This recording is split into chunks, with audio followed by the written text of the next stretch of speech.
1, 2, 1, 2. It's your host, Lord Sice. Usually, y'all get the other types of podcasts from me, Transformers and all that stuff. But we getting into a hip hop series right now. It's gonna be like hip hop series based on history, current events, just the inner workings of hip hop, the craft, the art form. Try to educate a little bit on the real, I want to say, basis of what hip hop really is. For those who don't know the history, this is going to be good for you, because your introduction to hip hop is just maybe what you just seen in the last 5 years, but hip hop is more than that. So that's what we're going to get into in this series. Once again, I'm your host, Lord Sice, and my co-host, I'm here with Brother Kevin. Say what's up, what's going on? Peace to the gods. This is the #1 shotgunner, Brother Kevin. Indeed. Joining my big brother, Brother Sice, here on this great topic here. No doubt. All right, so how we gonna kick it off? We just gonna get into a little bit of history, how we got into hip hop, so the people that's listening, they have a basis of our history with hip hop, and not thinking we just talking on something we don't know. So basically, I grew up here in Harrisburg, Pennsylvania, in the projects, Hall Manor, and this is where my first interaction with hip hop was in the early 80s. When hip hop manifested itself, or when I was aware of it, was about, I want to say, 81, 82. And I was roughly probably like around, I want to say 10, 11, or maybe younger, around that age, somewhere 9, 10, 11, something like that. My first interaction with hip hop was hearing stuff like Planet Rock, and Planet Rock, that came with the whole break dancing and everything. Cats was spinning on cardboards. We had battles, where you had to wear a windbreaker back then. So the material of the nylon jacket could spin off the cardboard, So then it came from break dancing to beatboxing and MCing and DJing. Out the South, it was just, for me, in my experience, it was real plentiful, man. I grew up around B-boys, DJs, and MCs all day, man. And my first, I guess, attempt to participate in the culture, it was breakdancing. Then it went from breakdancing, and I went to DJing. I had a close friend named Stevie, who his family was a family of DJs. So his big brother, Derek, got handed down the turntables from his bigger brother Doug. So when Derek would leave, we would sneak up in the house, get on the 1s and 2s and jigga and all that right there, So so that became how I got into DJing. And then it grew from there. I was in a group. I went from a group, being a DJ for a group, and then from the DJ, I went into making beats. And that's how hip hop kind of evolved for me. I went into making beats. I became a producer. Actually, at one point, owned a recording studio, and that's how I got into the whole audio and video thing. So that's my little history, Lord Sice, right there. I'm gonna pass it off to my man, Brother Kev, so he can educate you on how he came into hip hop. Peace. I first came into hip hop growing up, same place, Harrisburg, Pennsylvania, in Cumberland Court Apartments, uptown. And my brother, my oldest brother, was an avid collector of records. So the first record he ever bought was Planet Rock. That's the first song that I ever heard. And I think I might have been about 5 or 6. But I do recall hearing that on the old platform, the old wooden record player. And I remember when I first heard it, I was kind of scared of it a little bit, because it sounded like very eerie and like a little scary type, Right. That was crazy. I had that reaction to it, but then it grew on me, and I just paid attention to the words. And then we move on from there. Some more records came into the house, that I got, started to listen to, Big Daddy Kane, Cold Crush. Well, I heard some tapes from Cold Crush, and then we move on to like the TV shows, like on TV Raps, Rap City with Chris Thomas, Thomas, the host of Rap City. Right. And then later on to like Crush Rap, with the brother Michael Elliott. I used to watch that. I stayed up all night Friday night to watch that. Right. So I've just been a huge fan of of the genre of hip hop, and also because I've experienced some great benefit from it. I learned from it.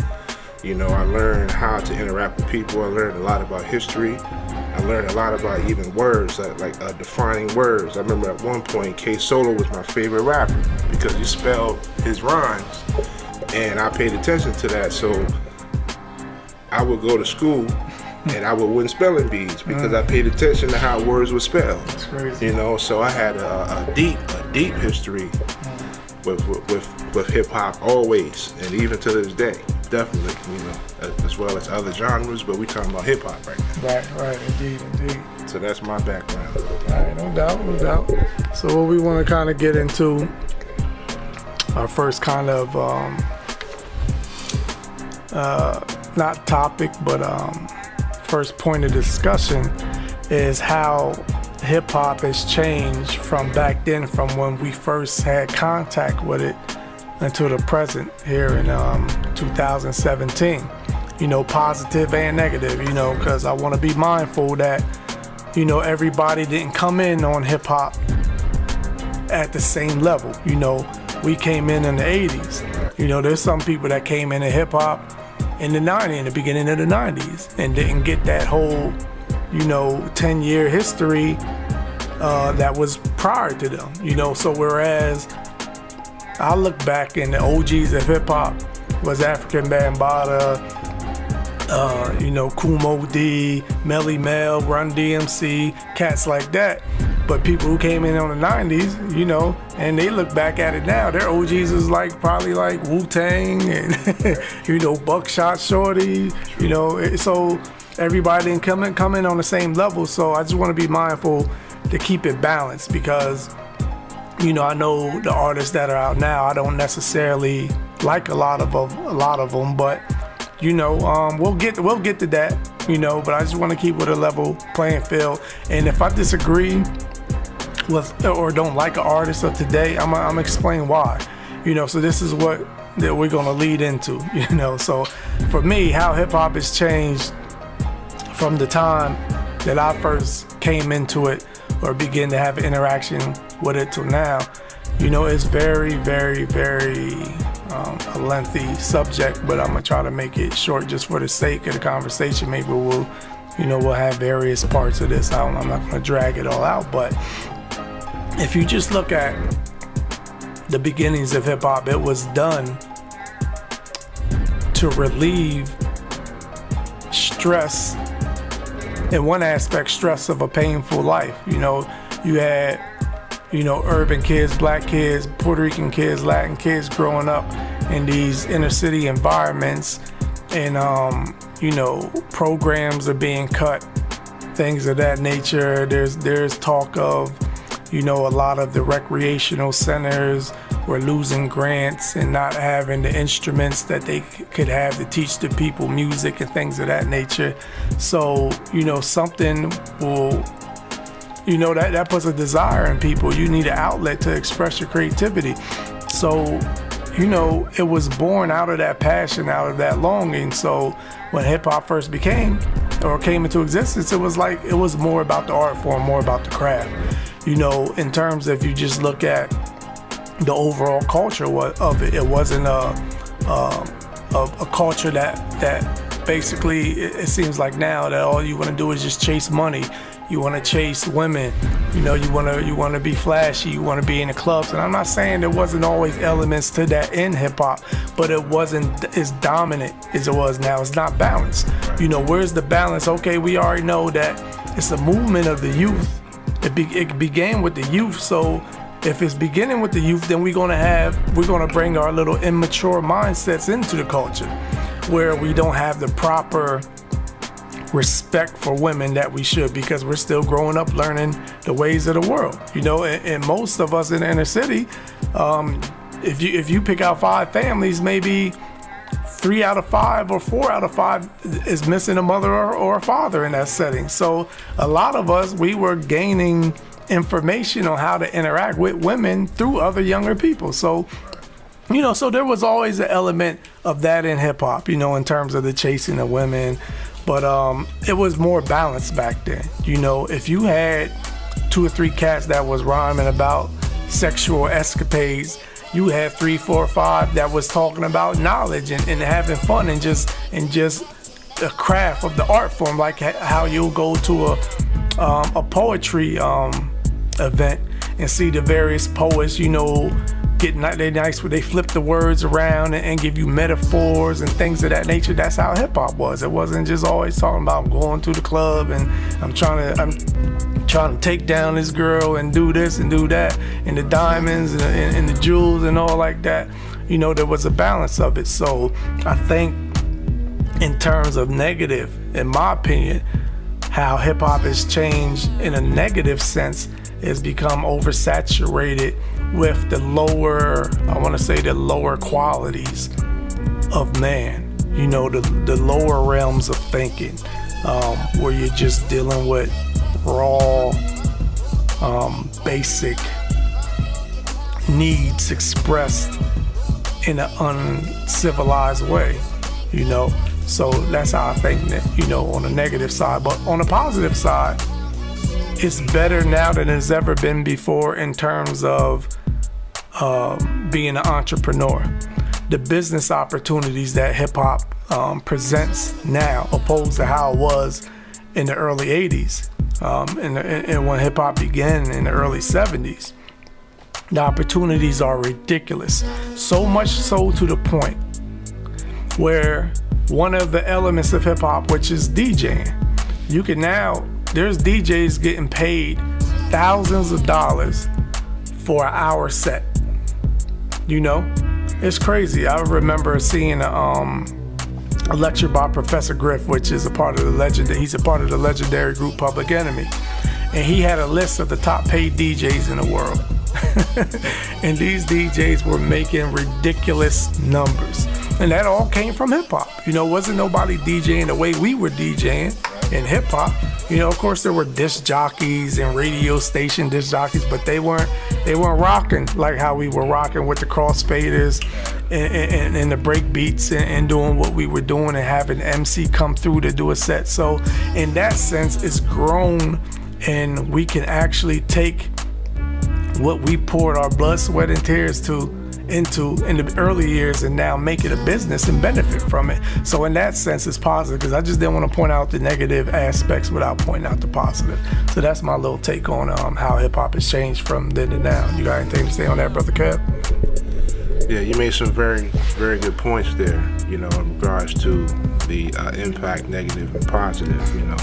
Definitely, as you mentioned, definitely one of the positives now is that you have a lot of artists are actually realizing that they can do this for themselves and that they don't need necessarily someone to take them by the hand or a big label or anything to take them. So that's always great, you know. You got guys that they have a little studio in their house, you know, they have like little, you know, makeshift studios, and they go out there and they put their stuff on social media and they create their own buzz. I mean, there's guys that have their own little niche, their own little private niche. It's not, you might not see it on TV, you might not hear it on mainstream radio, but they have a real fan base that follow them wherever they go, and they sell out, and they're millionaires. You know what I mean? That's definitely a positive there. And as you mentioned about some of the negatives, it has always existed in hip hop, always. With the girls, the drugs, even some of the rappers' names is named after drugs. You know what I mean? But that was never something that was promoted or pushed. You know what I mean? They didn't wear that on their sleeves. You know what I mean? It was always about the music. It was always solely about the music. You know. But nowadays, it's like a lot of things are focused on except the music. You know what I mean? So that's definitely one of the negatives as well. And also, you know, there's a little bit from what I gather in the mainstream, I would say. There is a lot less of focus on the art form itself. You know, it's based on gimmicks, it's based on, you know, a certain subject matter, but never focusing on the actual art form. You know, like the music and the lyrics and things like that. You know, pretty much you can almost get away with anything, you know what I mean? As long as you have a catchy beat or a hook behind it, you know what I mean? But where in the past where cats held you accountable for your lack of effort, your lack of skill, or whatever, you would you would get called out for it. Right. And it was something that was like one of those unwritten laws in the genre, and it made you go back and get better, or you dropped it altogether. I think that's the thing that's missing today. Okay. Nowadays, when cats are challenged, you know, the guys are very sensitive. They don't take it well. They take it personally. Right. You know, then they blow up into arguments on social media and things like that, you know, looking crazy, make it look crazy when it's really not that serious. Just step your game up is what someone is saying, but that's their opinion. Right. You know, you could take it and move on. You know. All right. Well, let's let me get into that point that you brought up about the mainstream and the focus. You know, this. I watched a documentary the other day, and KRS-One, legendary MC, which definitely is involved in some controversy over the last couple of months concerning African Bambaataa, but we won't tackle that this this episode. All right, but KRS-One was saying that the split of real hip hop and commercialized hip hop, it didn't just happen recently, it happened from the very beginning. He was saying that, you know, that record, the first quote-unquote hip-hop record, Rapper's Delight by the Sugar Hill Gang, pardon me, that actually manifested the beginning of the split, because that was considered, you know, some commercial, corporate, just give me a little something so we can expose and make some money off of this art form. When that record came out, they said the rest of the MCs in the hip hop community, like, what the hell is this? We can't let this represent us, you know. So, and even the legendary group Run DMC, you know, the one thing is, you know, hindsight is 2020, and you know, back in the 80s when I was coming up and Run DMC was out, you know, they were the best thing since sliced bread.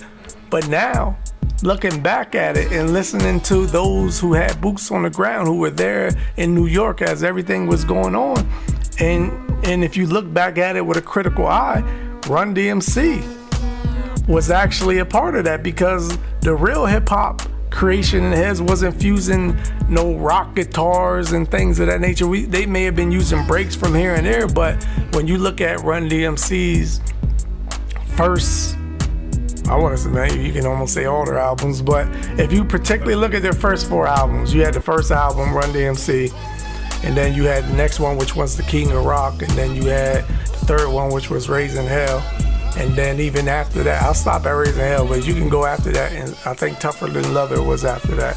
But because Rick Rubin did a lot of production on those early records, almost all the production, so from that point there was the fusion of rock with that. Now don't get me wrong, some of that stuff, I mean, to this day is some of my favorite songs, but yet and still to the overall hip-hop community, that wasn't representing the purest form of the hip-hop. That was more of a commercial thing.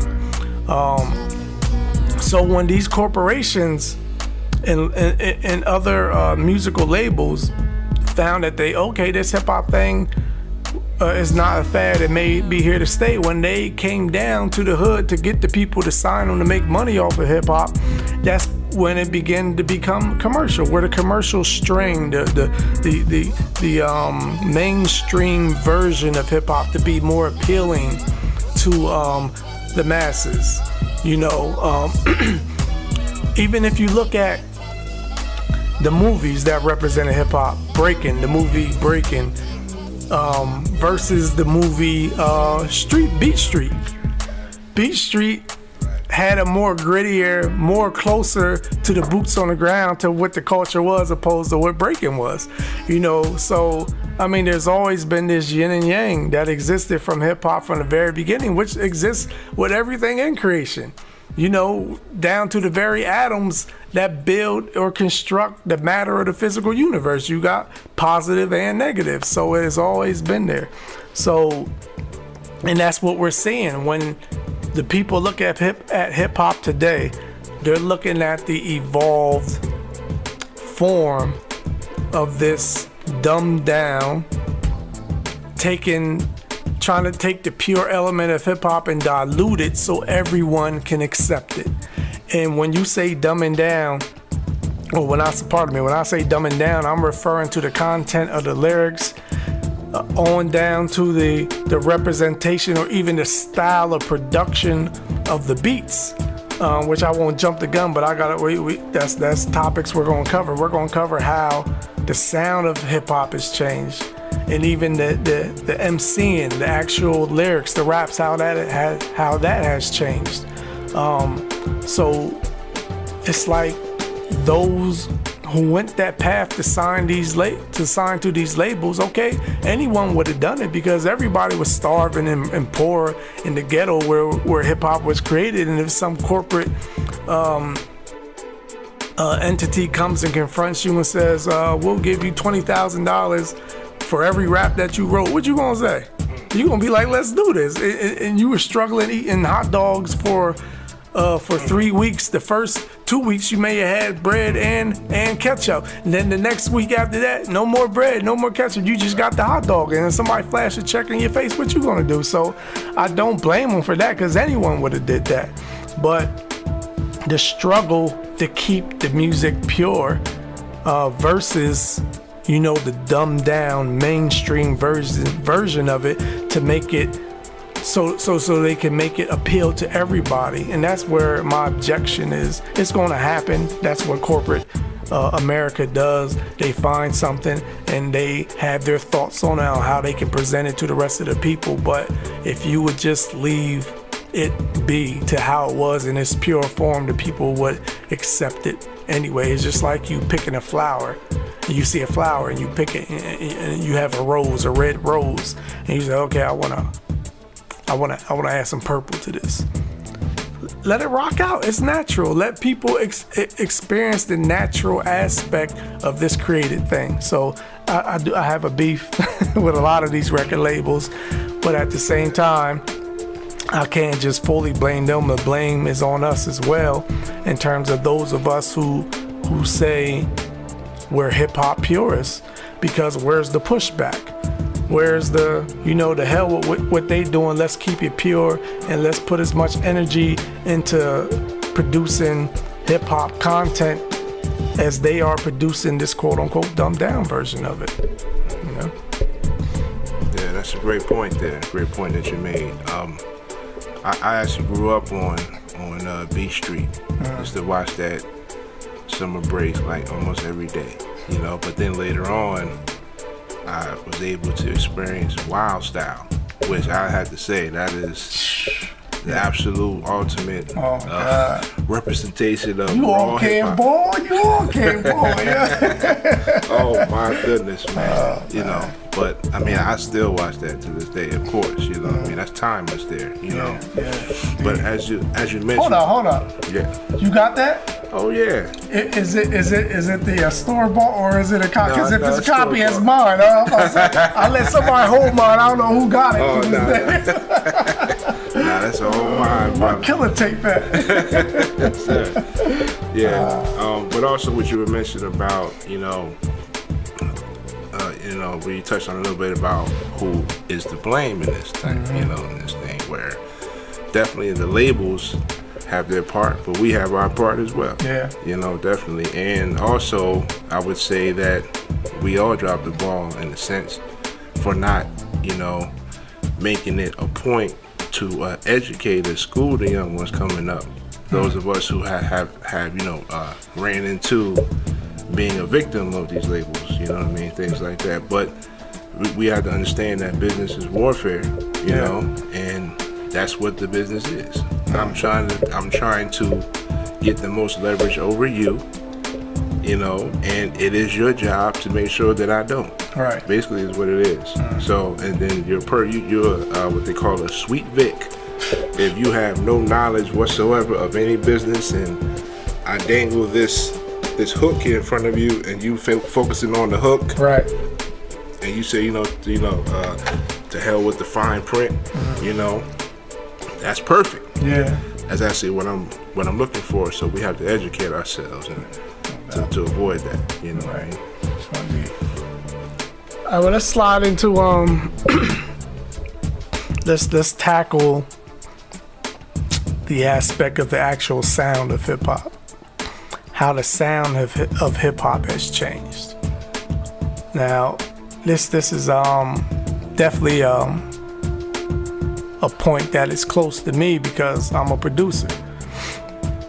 So for me, my top 3 producers in hip hop, for me personally, who shaped and molded, who shaped me in terms of a producer, who I studied to get ideas from on how to get a structure and a foundation on how to produce. And then from there, I was able, once I got the structure from them, I was able to bring forth my own uniqueness. Because you go through stages of development. It's just like someone who teaches you. When you have a love for your teacher, you begin to mimic your teacher until you're able to grasp the principles and then grow into on the next level where you're able to bring out your own unique expression to the basic foundation of whatever endeavor or whatever subject the teacher teaches you on. So for me, I kind of have 3 main producers that influenced me heavy, which number 1 was Marley Marl. Marley Marl was the first RZA, so to speak, the first brother who had a whole crew, which he was the sole producer of everybody, Marley Marl was a very, very intelligent scientist, he was a bad man. So the first producer that really had an impact on me was Marley Marl.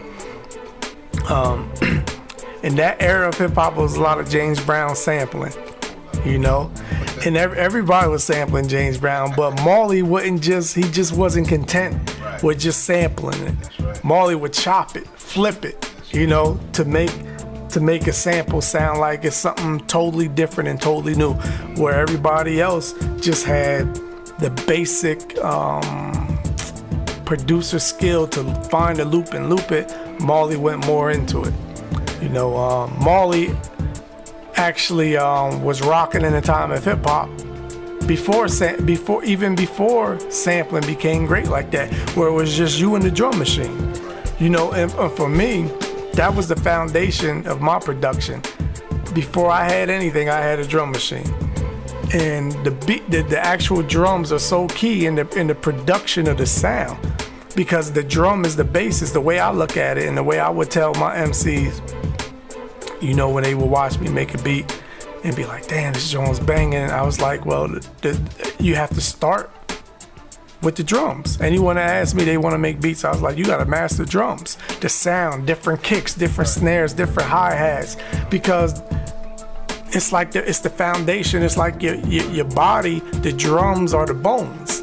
If your bones ain't strong, anything else you put on it is gonna crumble. So it's like the foundation. You can compare the drums to your skeleton or the foundation of a structure of any house.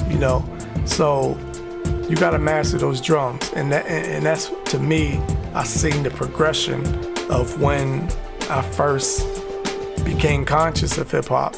And heard producers, you go back to the early hip hop records, they were just drums, and little stuff here and there, but the majority of 75%, 85% of the actual music was just drums. So there was a whole school of mastering the drums. And once you master those drums, almost anything you lay on top of it is just gonna enhance it if it's nice, if you got a nice sample. So you went from drums, mastering drums, and now sampling comes into it, where you're able to find a loop. And like I said, Marley was a master in sampling that James Brown and chopping that James Brown up. My second favorite producer that had an impact on me was Pete Rock. Man, Pete Rock. Listen. Let me tell you something. See, and you see the spacing between Marley and Pete Rock. You know, Pete Rock for me was the next age. The next, this is me personally, you know. Everybody got their liking, and we'll get to yours. And this is what I want you to do on this segment of talking about the sound, how the sound has changed. I want you to go through, give me 3 of your best producers, and you know, throw them a little shine, and then we'll carry the subject on. So Pete Rock, man, with Pete Rock, in my opinion, what he did, he took samples. He played samples like people played instruments. That's the only way I know how to say it. Like if you go, you know, and it's crazy. I don't even know. I mean, hip hop, the sound is so different now, and I'll get to that.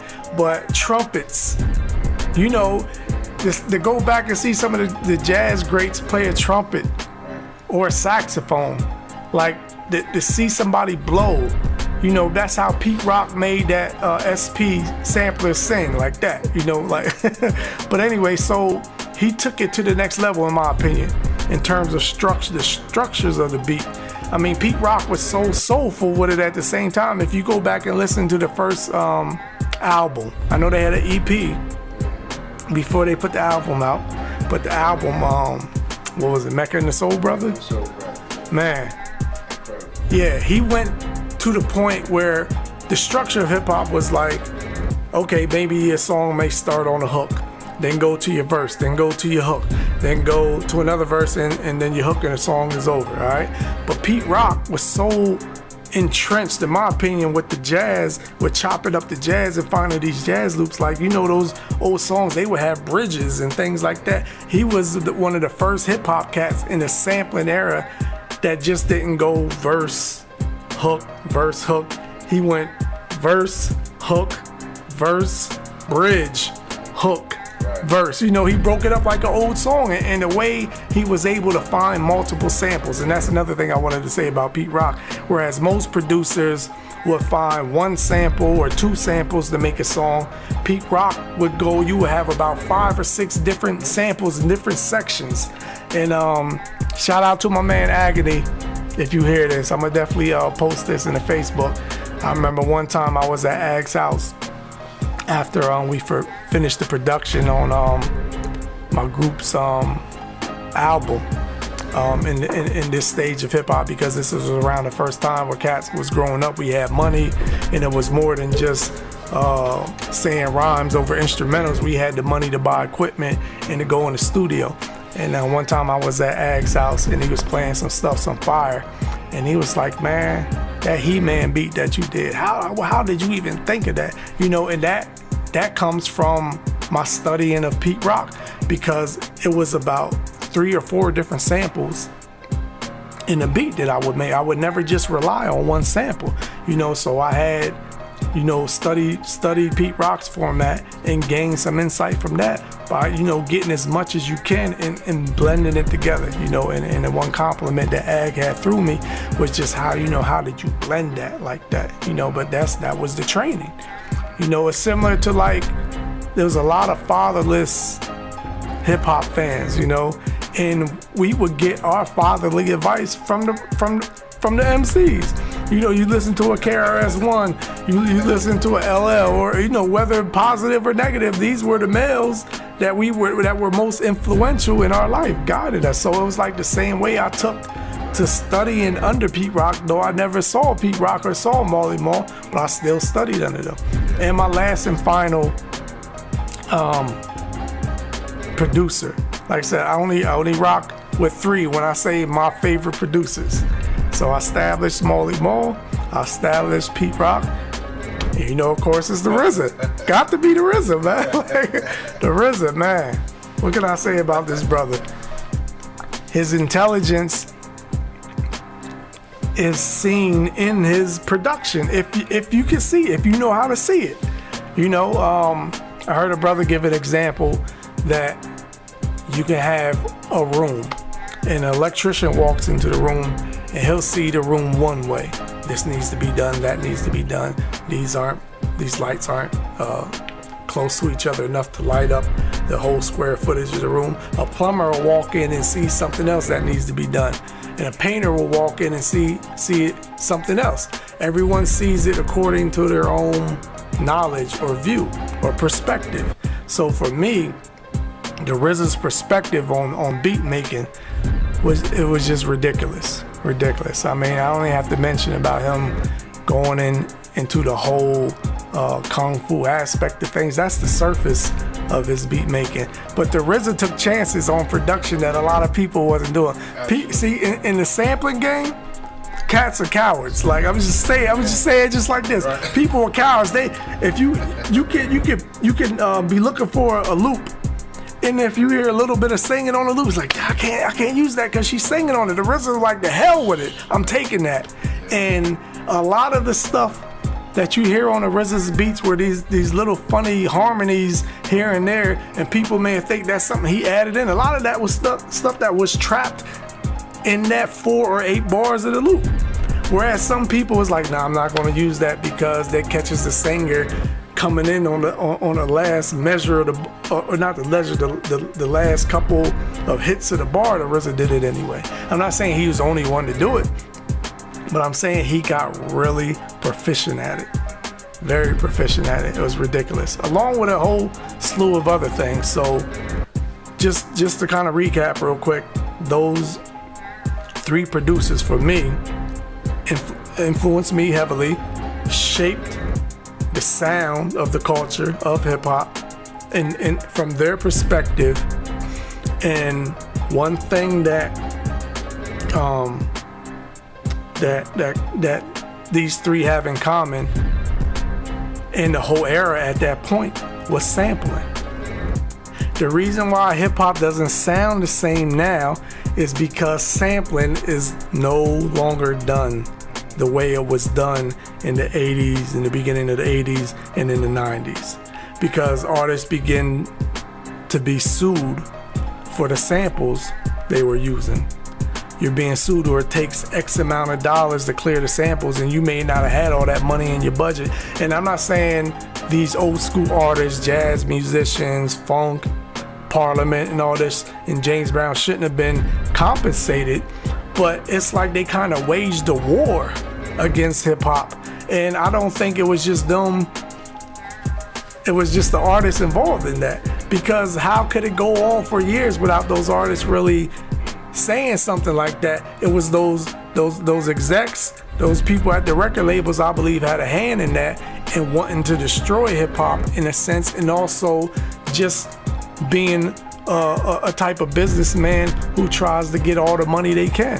So they see this new genre of music coming up called hip hop, in which we're taking pieces and bits of old music and creating something new with it, and not looking at the creativity of it. They look at, oh, that's just stealing music. No, this is coming from a people who didn't have a creative outlet, didn't have the instruments that some of these people have in these other aspects of society, as Tariq Nasheed likes to say, the dominant society.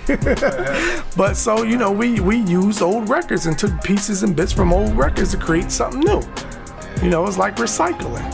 You know, you love the bottles and bags that you had, but that came from old stuff. But anyway, so once the war was waged on sampling, it now made record companies and producers seek an alternative method. Now, in hip hop, sampling, the method of beat making of sampling was the forefront. Behind that, you had keyboard play. There was a very little amount of producers who could actually play a keyboard, who could play instruments and do things like that. So that's why that really wasn't in the forefront. But it was always there in the repertoire.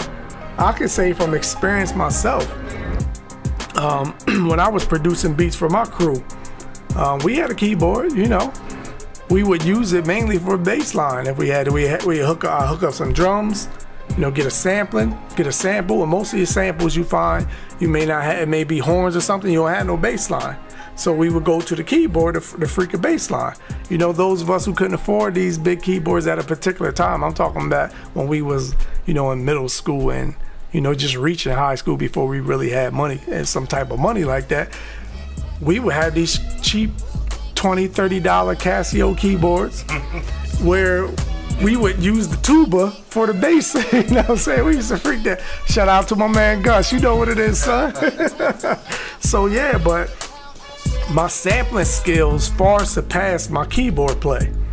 And I was able to do a few melodies and whatnot on the keyboard. I always try to keep that in the repertoire because you didn't want all your beats sounding the same. You wanted to be versatile. But my thing as a producer, I came up on hip hop in the 80s and the 90s, so I wasn't relying on the keyboard so much. So when that assault on hip hop started and attacked sampling, everybody had to fall back to the keyboard. Now, you wonder why a lot of these beats sound simple and sound dumbed down and basic, bling, bling, bling, blingy, bling, bling, because you had amateurs, people who didn't know how to play the keyboard, now having to fall back to the keyboard to produce the music because sampling was basically outlawed in a sense where it would cost you an arm and a leg just to clear a sample.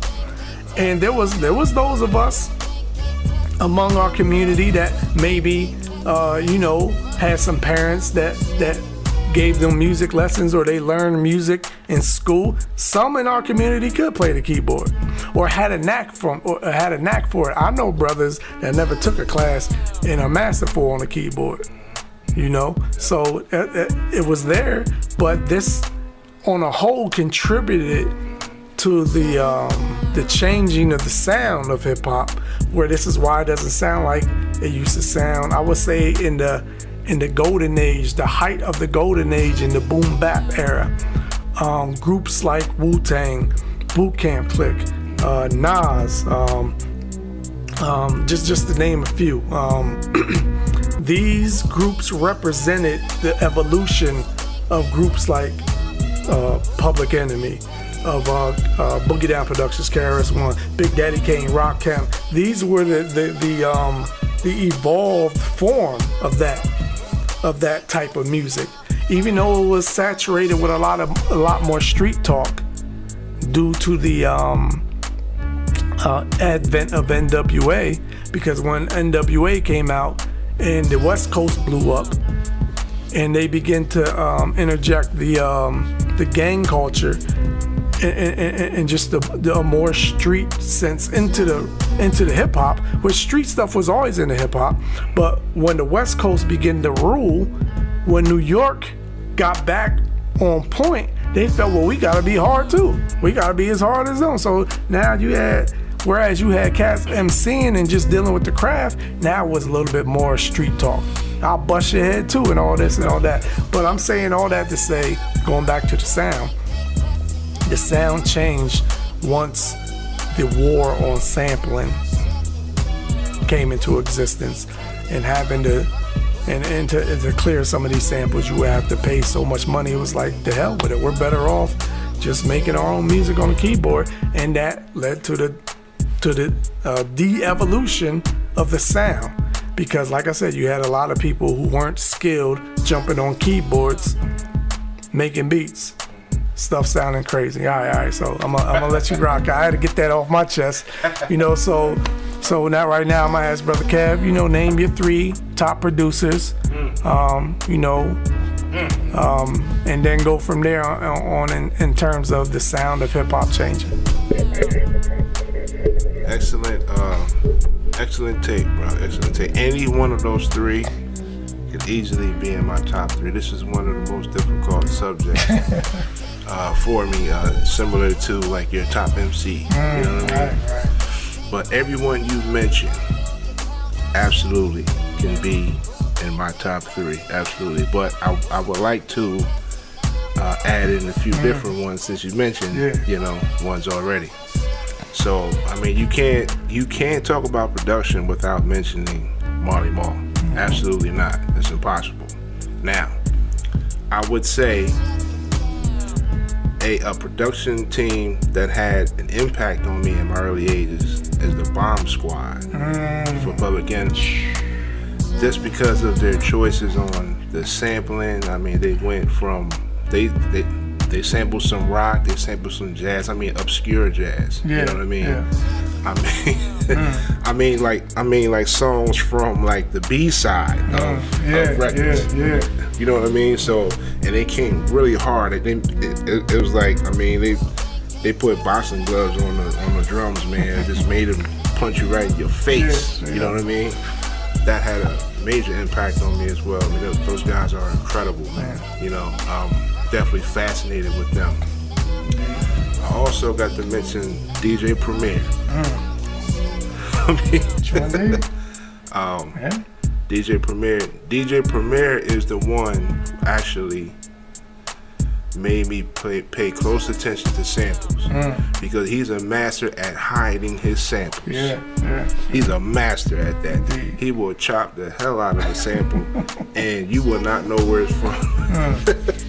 I mean, I remember, listening to, let me see, I was in 9th grade, high school, and this is when I heard Biggie, you know, with the 10 Crack Commandments. The 10 Crack Commandments, and I forgot the other one with it. But anyway, he used a sample from a play called Macbeth, the movie. And the reason why I caught it is because we were doing a book report on Macbeth. Right.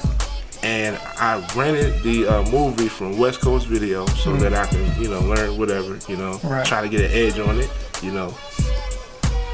And I found that sample, man. And matter of fact, it was Kick in the Door. The song was called Kick in the Door.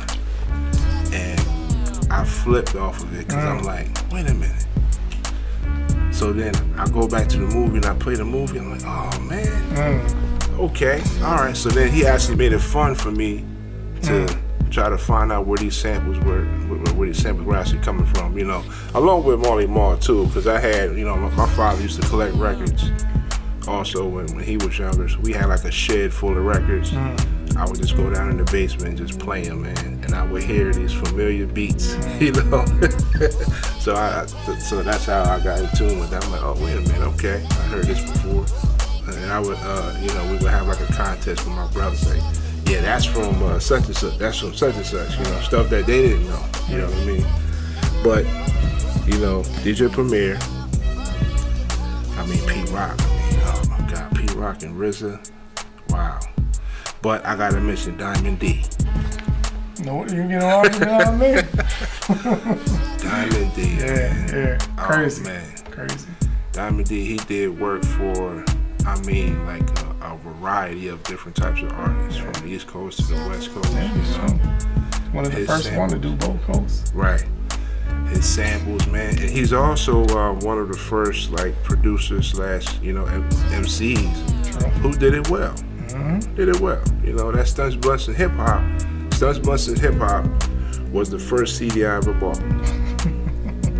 Back when the CDs came in them long rectangular box cases for no reason at all. Right, no reason. So you couldn't steal them. Shout out to the Music Man in Kleinville. Yeah, walked over there in the wintertime, picked that joint up, man. And I was just like, wow. I was fascinated with it, man. Absolutely. And you mentioned Agony. Shout out to Agony too. Shout out to Brother Agony and Gus as well. You know. But there's so many others, man. I mean, I can go to Large Professor even. I can go to Large Professor, man. You know, he produced on Nas's album, the first one. You know what I mean? Which is, that came out like around the same time that Wu-Tang came out, man. And those two were really, man, you know. But anyway, as far as the sound is concerned, just like you mentioned some great points in that. But I just think that, you know, once the corporation got more of a leverage into it, and then the genre started to grow money-wise, you know, commercially, you know, the focus on the actual skill level, the creativity, took a hit, you know. So now you can copy somebody, right? And you got these programs that do it for you almost, to where, you know, you don't really sit down and actually figure something out. I mean, one thing, you know, you gotta mention, you know, you mentioned Run DMC earlier, but Jam Master Jay, I mean, Jam Master Jay was like a human beat machine. Yeah.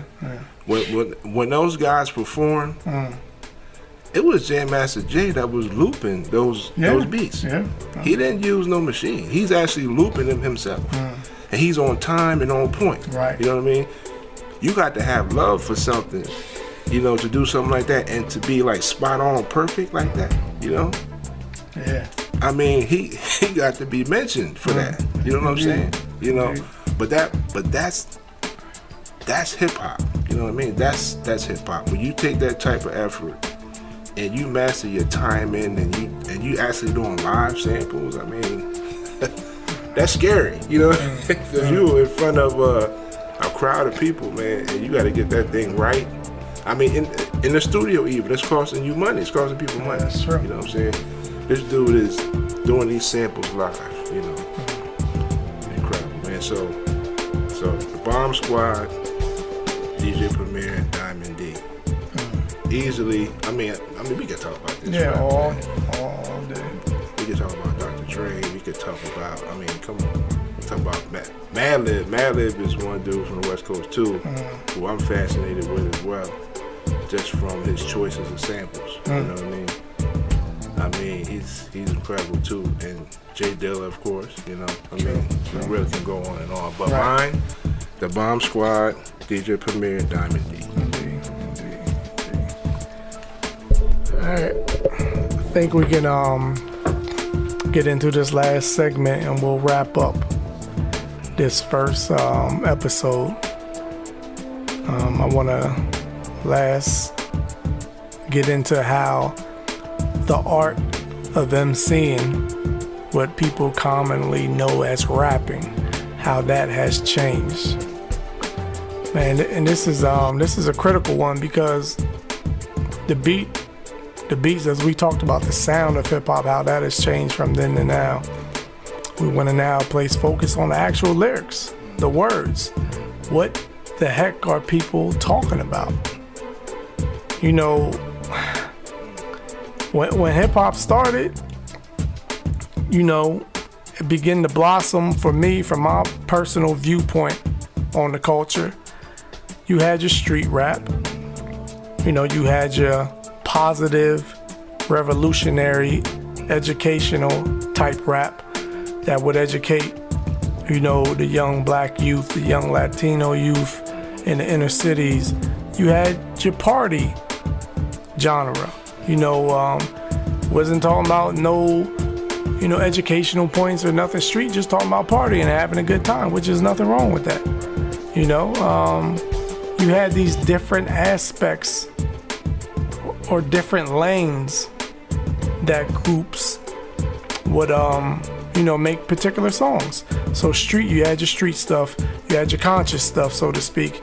You had your party stuff, you know. So this gave balance. This gave balance to the genre. So it wasn't just heavily diluted with drugs and guns and this and this and that. You had the other stuff to counteract it. You had the lane who was just dealing with just lyricism, or people would term it like just the poetic aspect of hip hop.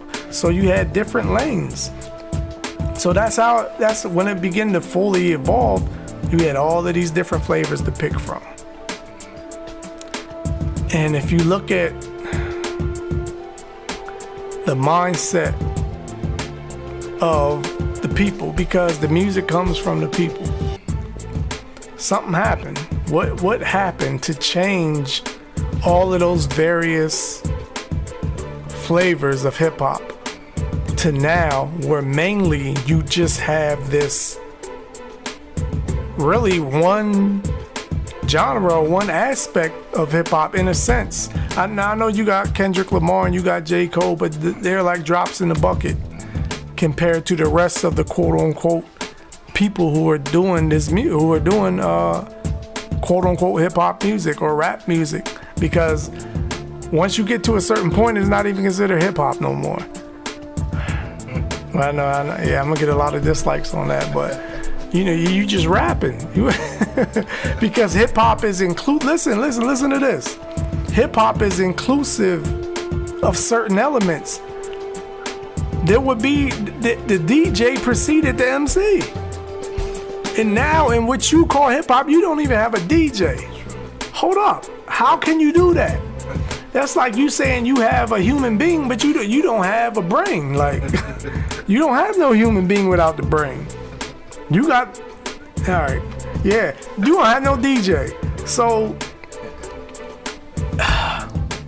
that's like at the core. These are things at the core. How can you, listen, what I remember it had to be, I want to say it started upon, in my opinion, the East Coast re-emergence into hip hop. When the East Coast began to establish themselves again, all on the strength, you got, and New York held it down. Like I said, with Biggie, with Nas, with Wu-Tang, with Boot Camp Click, you know, I singled them out. And it was a lot of others. Don't get it twisted. There was a lot of other groups, Redman and you know, and people like that. But I single out Biggie, Wu-Tang, Boot Camp Click, and Nas because they really brought it back.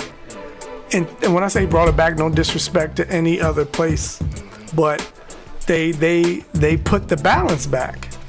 Right. But then again, other places could have said it wasn't balanced when the East Coast was ruling, so I'm not mad at you. Look, I love West Coast. And man, let me just get some love right now. Listen, King T. Yes, sir. You know, Exhibit, The Alcoholics, J. Rowe, Taz, you know, E. Swift. Come on, man. What are you talking about? DJ Pooh, you know, NWA, Ice Cube, MC8. Listen, Snoop. Man, listen, I just saw a video.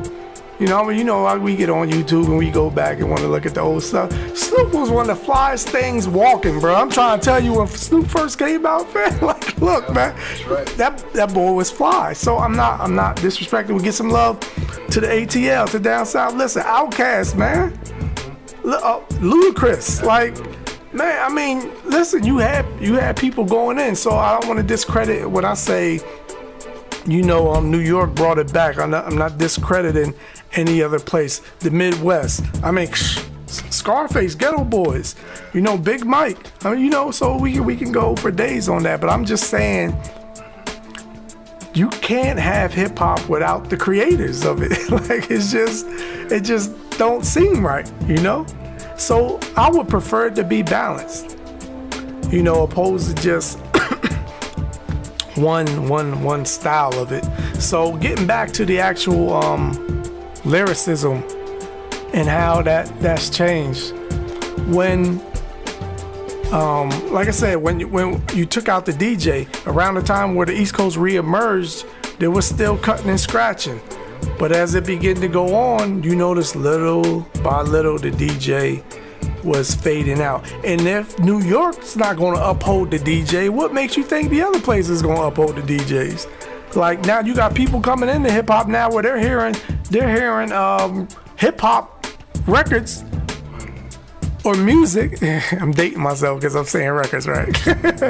You're hearing hip hop music with no scratching. So that's their first interaction with hip hop. So when they hear somebody like us talking about, man, they ain't got no DJ and no cutting and scratching, you're like, what? What is that? And what am I missing? What are you missing?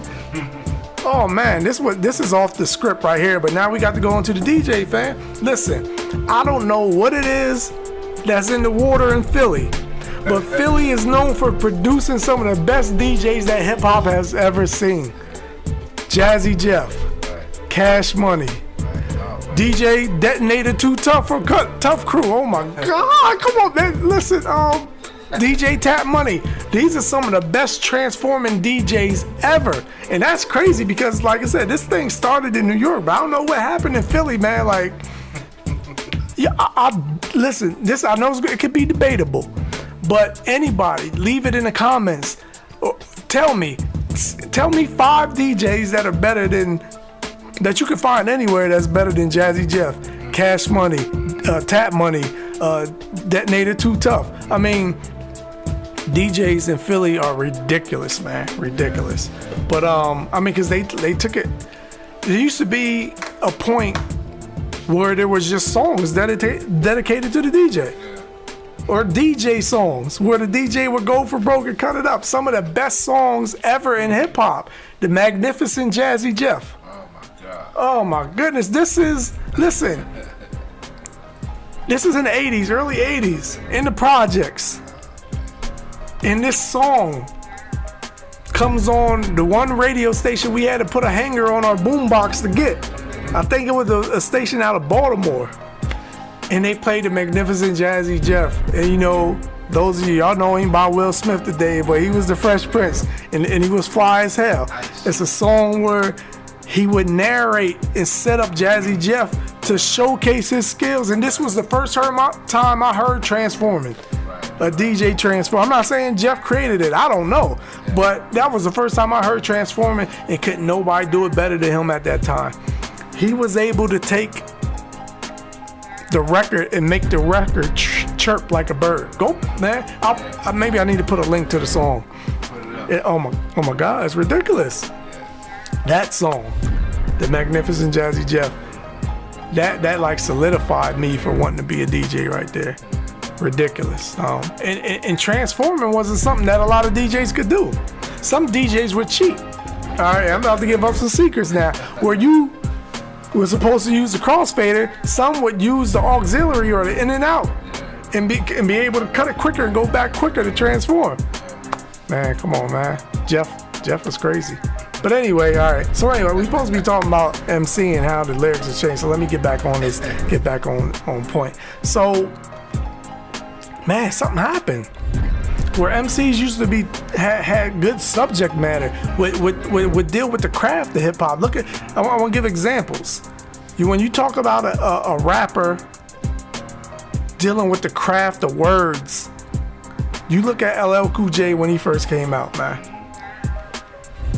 When LL came out with the first album, My Radio, he was a bad man. But then he grew. MCs worked on their craft, man. By the time Bigger and Deffer came out, LL was the baddest thing on two legs, man. Like, his aggression. Like, go back and watch that I'm Bad video, man. Come on, oh my God, man. Son, yo, his energy. It's what made LL what he was.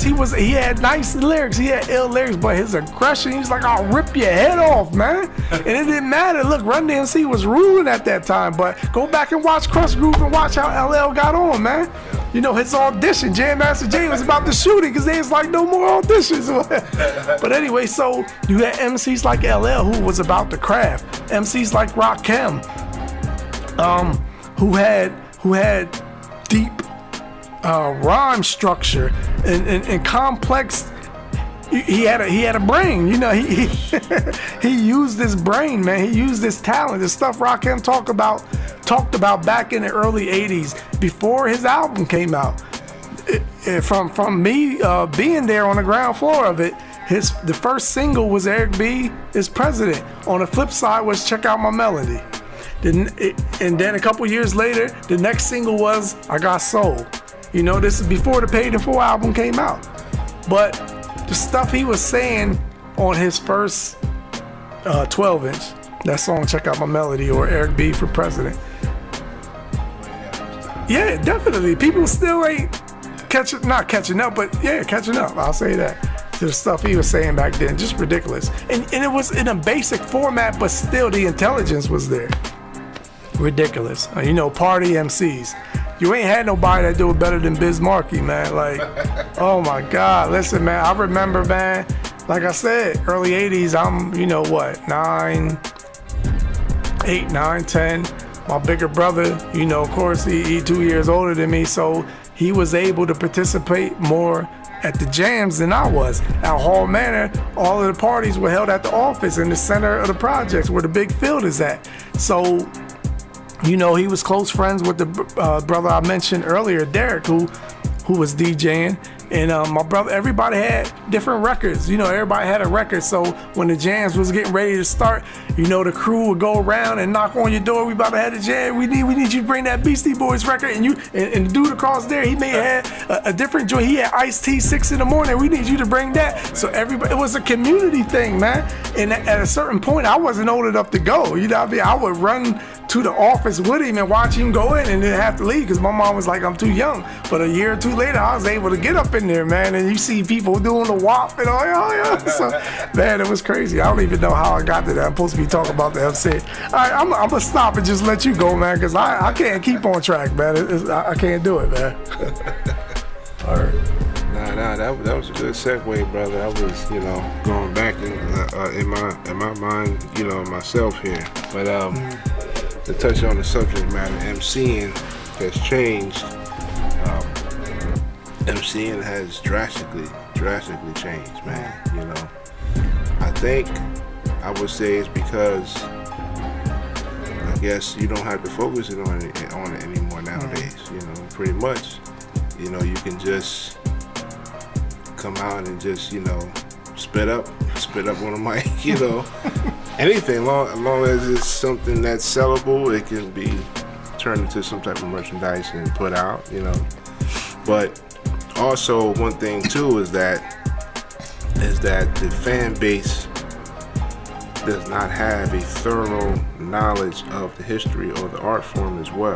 That we have to look at that too, you know, because I remember I was working for a juvenile placement facility, you know, and this was like maybe about 10 years ago, and we were talking about hip hop, you know, and there were guys that never even heard of Big Daddy Kane, you know what I mean, and that blew my mind, you know what I mean, that blew my mind. Never heard of him, don't know who he is, you know.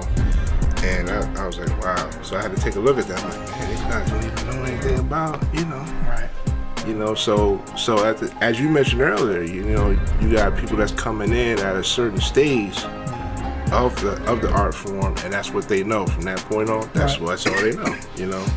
But you know, when you were mentioning about some of the greats, you know, like Snoop, you know, Snoop mentioned on numerous of occasions his favorite MC was Slick Rick. Yeah. You know what I mean? So he has a history. He has a knowledge of the art form. You know, he's a student of his craft.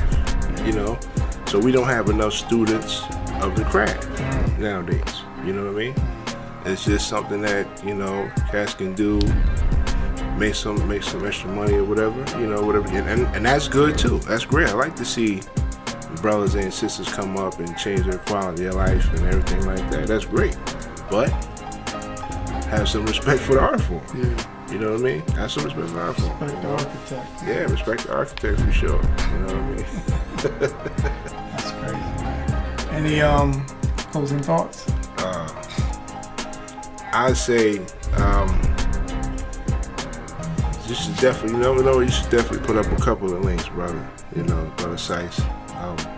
You know, in there about DJ Jazzy Jeff and just some of the early, like to see how the style of rhyming progressed from one point, even from like an old radio disc jockey type style, like Busy B, and you know what I mean. Right. And then from there, you had like dudes like Kumo D who took it and added some flash, some flavor to it. You know, even on adding some punchlines, you know what I mean? Kumo D got to get a lot of credit for starting, like introducing a lot of things, like, you know, scientific style rhyming. Double and triple rhyming. Exactly, double, triple rhyming and punchlines and things like that, you know what I mean? And it just progresses and gets better and better, but then here we come to like kind of like a, you know, like the man from Price is Right, he going up the Joe and then he fall off the cliff, you know?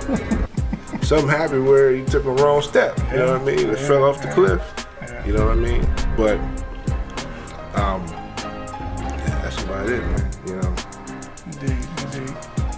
All right, so check it out. We're going to wrap this podcast up. I'd like to thank everybody for taking the time for listening. Once again, I'm your host, the Grand Imperial, DJ Sice, along with my brother Kevin, signing out. Peace, peace, peace.